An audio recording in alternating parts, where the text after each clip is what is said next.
bigotry, prejudice, and hatred in the fugitive girls.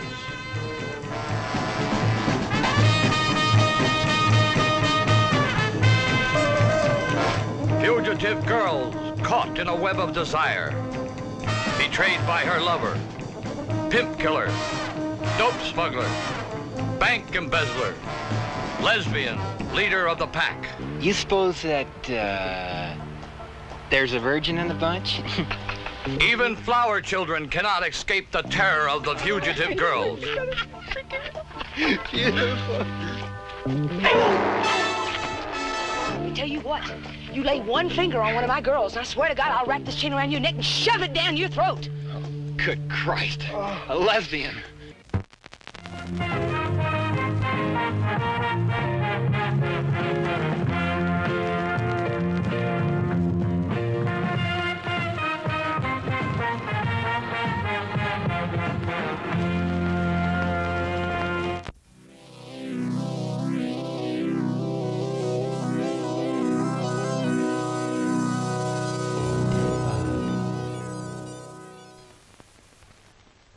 Warning, the following program contains scenes of death.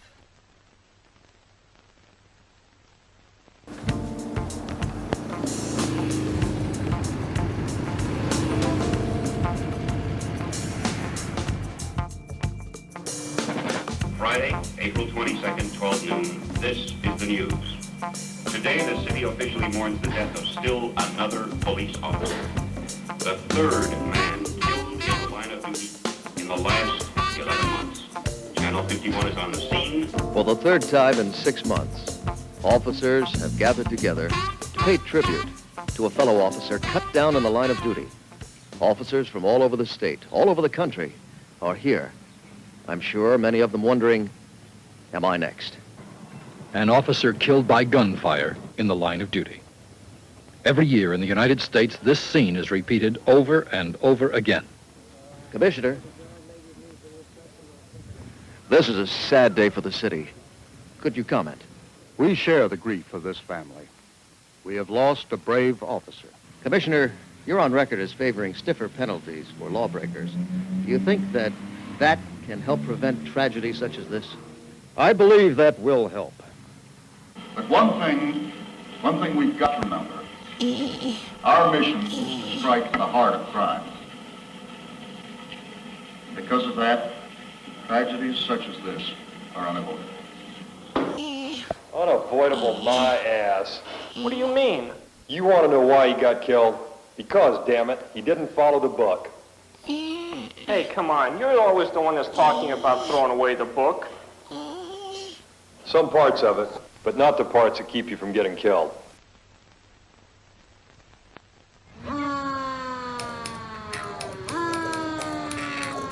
New York City, where around every corner lurks a hustler, a cocksucker, a pimp, a thief, a killer. All of them with a hard luck story, waiting to be told. And this is one of them. Police Stories. Tonight's episode, the .22 caliber killer.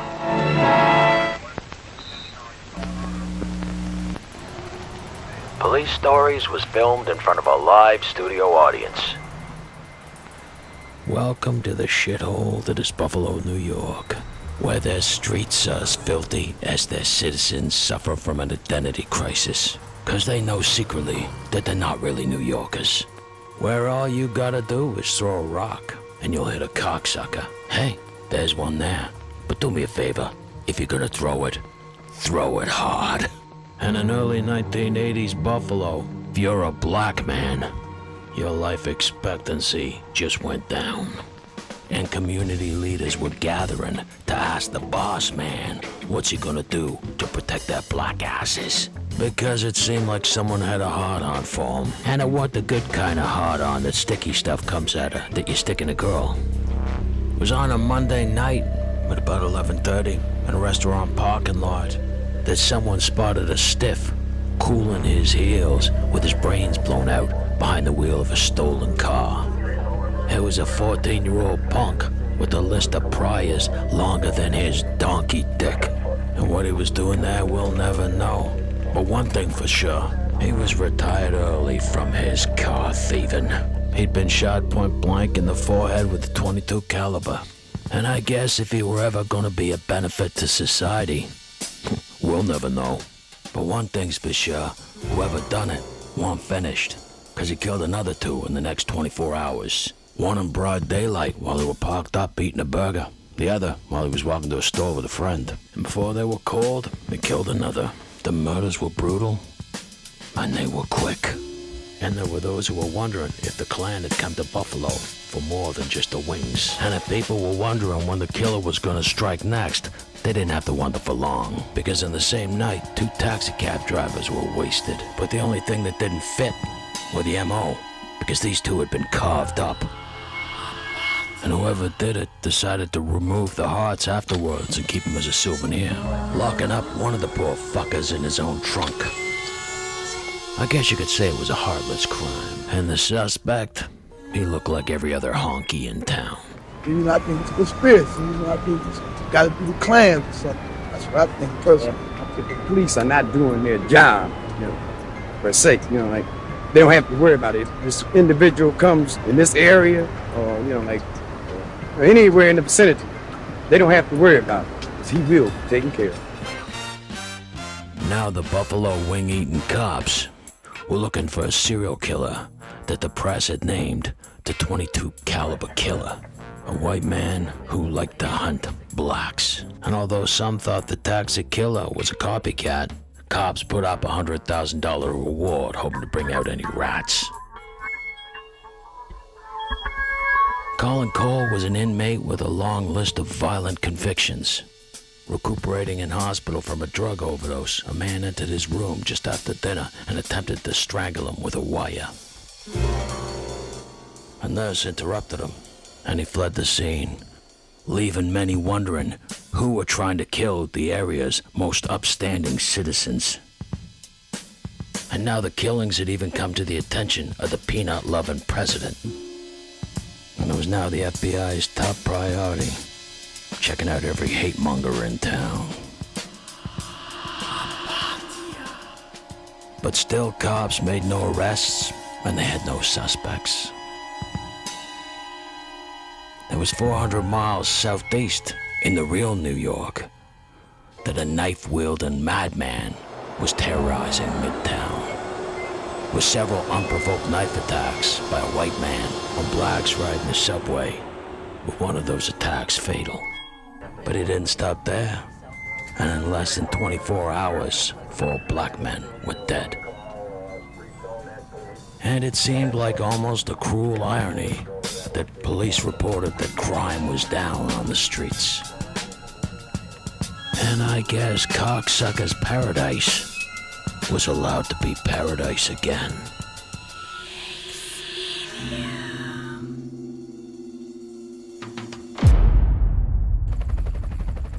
It was in the early weeks of 1981 that the killer had seemed to disappear like a ghost. A vigilante black man killing ghost.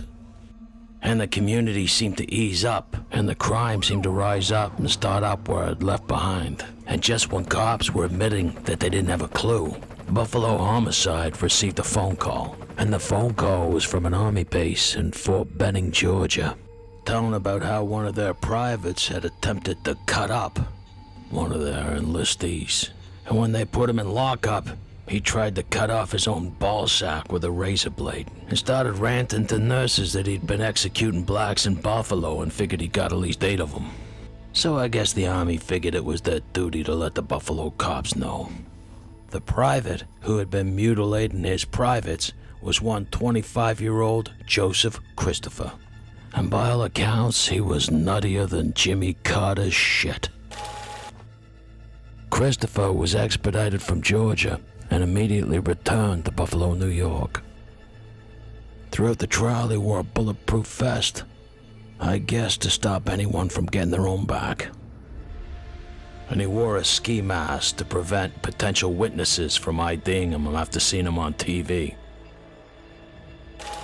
After a short stay in the nut house, he was deemed able to be tried. Although he pleaded innocent, he was found guilty of 4 of the murders.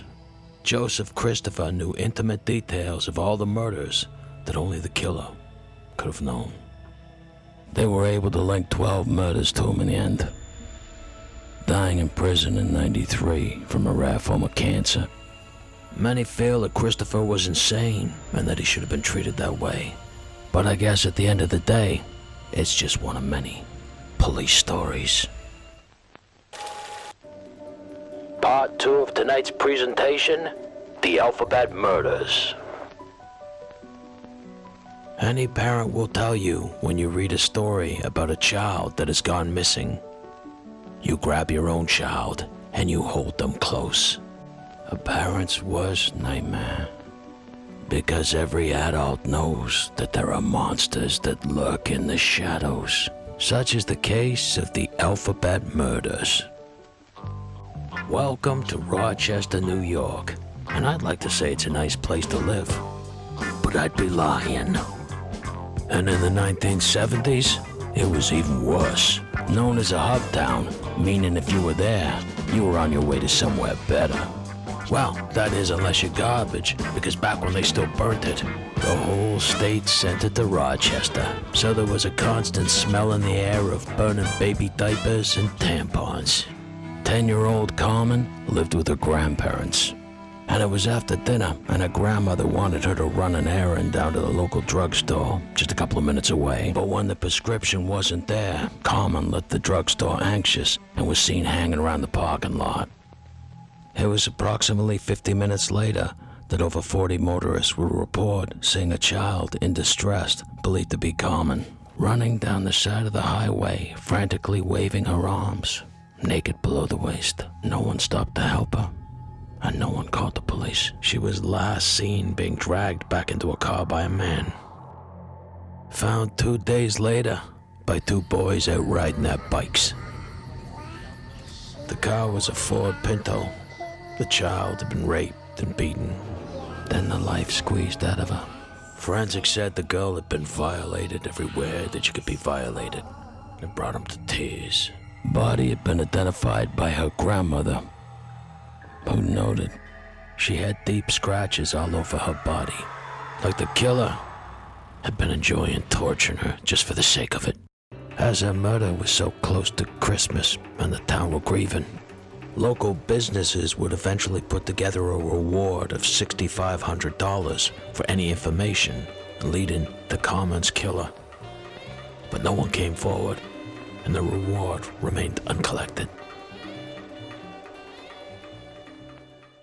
It was 17 months later, around 5 p.m., that 11-year-old Wanda disappeared from the east side of Rochester while returning home from an errand.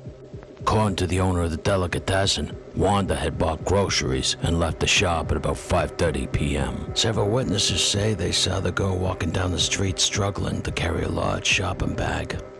Her mother reported her missing at 8. She was found the next morning by a police officer, fully clothed and dead. An autopsy revealed that she'd been strangled and sexually interfered with, and not in that order. And now Rochester had a new kind of garbage to deal with. Someone who liked fucking dead kids. It appeared that her body had been thrown out of a moving car. It was 7 months later when Michelle was reported missing when she didn't come home from school.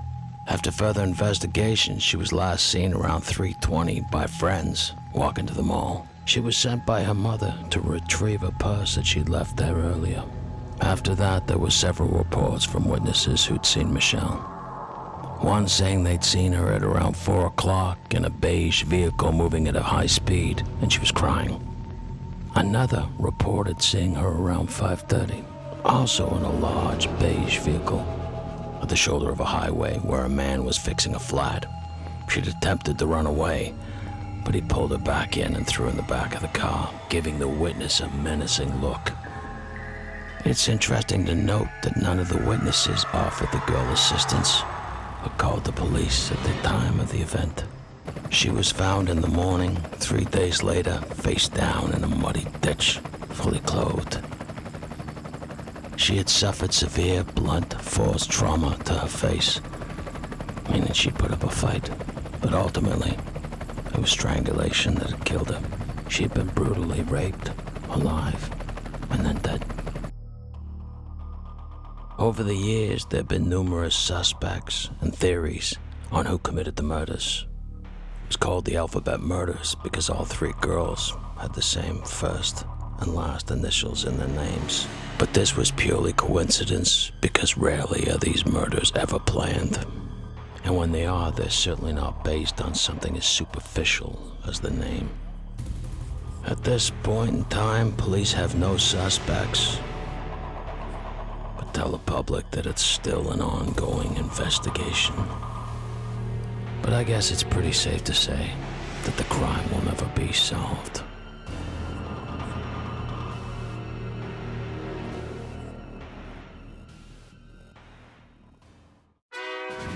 Legion forever!